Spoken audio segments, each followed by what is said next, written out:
selesaikan persamaan ini, tuliskan jawapan anda dalam bentuk A tambah B square root 3 dengan AB ialah nombor nisbah. So, untuk yang ini, kita nak dapatkan dia punya Y.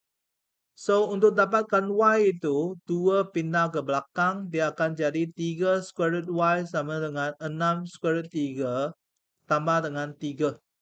So, 5 tolak 2 itu 3. Semua bahagi dengan 3, square root Y ialah 2 square root 3 tambah dengan 1.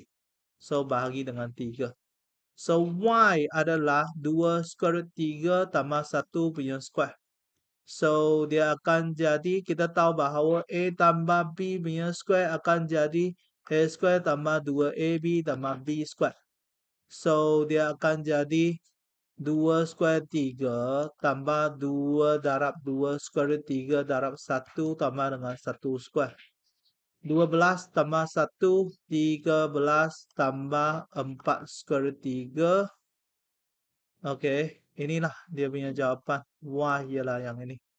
13 tambah 4 square root 3. Okey, betul.